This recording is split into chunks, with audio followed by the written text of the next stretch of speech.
le lac s'étendait à l'est de l'île, derrière les marais qui baignaient les plantations de canneberges. Il faisait bon. Après quelques jours de froid, la douceur était maintenant de retour et la surface de l'eau renvoyait les couleurs flamboyantes de l'été indien. « Hé, viens voir !» Le petit garçon s'approcha de la rive et regarda dans la direction indiquée de sa camarade. Un grand oiseau nageait au milieu des feuilles. Son plumage immaculé, son bec noir comme le jet, et son cou très allongé lui donnaient une grâce majestueuse. Un cygne. Alors qu'il n'était plus qu'à quelques mètres des enfants, l'oiseau plongea la tête et le cou dans l'eau. Puis, il refit surface et lança un long cri, doux et mélodieux, contrastant avec les bêlements des cygnes au bec jaunâtre qui servent de décoration dans les jardins publics. « Je vais le caresser !» La petite fille s'approcha tout près du bord et tendit la main. Effrayé, l'oiseau déploya ses ailes d'un mouvement si brusque qu'il la déséquilibra. Elle tomba lourdement dans l'eau, tandis que le cygne prenait son envol dans un battement d'ailes au souffle grave. Immédiatement, elle eut la respiration coupée par le froid, comme si un étau compressait son thorax. Pour son âge, c'était une bonne nageuse. À la plage, il lui arrivait parfois de nager à brasse sur plusieurs centaines de mètres. Mais les eaux du lac étaient glacées, et la rive difficile à atteindre. Elle se débattit violemment, puis s'affola quand elle comprit qu'elle n'arriverait pas à remonter sur les rivages. Elle se sentait minuscule, tout entière engloutie par cette immensité liquide. Lorsqu'il vit son ami en difficulté, le garçon n'hésita pas. Il ôta ses chaussures et plongea tout habillé. « Tiens-toi à moi, je n'ai pas peur. » Elle s'accrocha à lui, et, tant bien que mal, ils parvinrent à se rapprocher du bord. La tête sous l'eau, il la souleva de toutes ses forces, et grâce à son aide, elle réussit de justesse à se hisser sur la rive. Au moment où il allait grimper à son tour, il se sentit faible, comme si deux bras puissants l'entraînaient avec force au fond du lac. Il suffoqua. Son cœur se mit à battre à toute vitesse, pendant qu'une pression effroyable comprimait son cerveau.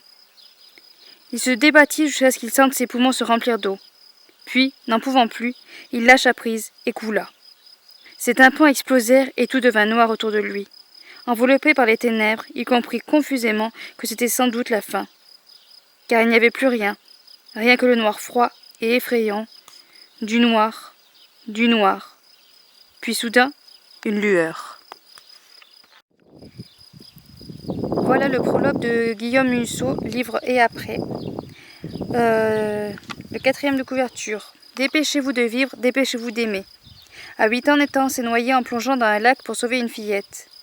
Arrêt cardiaque, tunnel de lumière, mort clinique. Et puis contre toute attente, de nouveau la vie. 20 ans après, Nathan est devenu un brillant avocat. Meurtri par son divorce, il s'est barricadé dans son travail.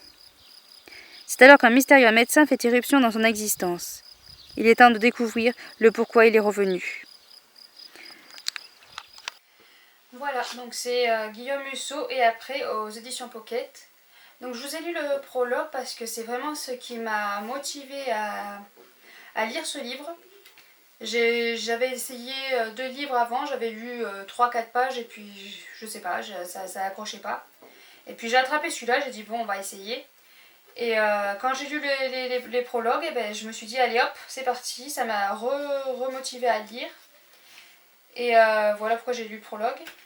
Du coup cette histoire était, voilà, c'était pas mal, hein, j'ai bien aimé. Après c'est vrai qu'il n'y a pas de... J'aime bien la fantasy fantastique parce qu'il y a des aventures, il y a de l'action, il y a des... Voilà, on bouge, il y a de l'émotion. Bon là il y a de l'émotion aussi, hein, un petit peu quand même. Donc voilà, ce qui m'a un peu déçue c'est que dès le début je savais la fin. J'ai deviné la fin dès le début. Bon ça pose pas non plus un gros problème. Voilà, je sais pas trop quoi en dire plus. C'était un bon moment de lecture. C'était pas un mauvais moment, c'est un bon moment de lecture.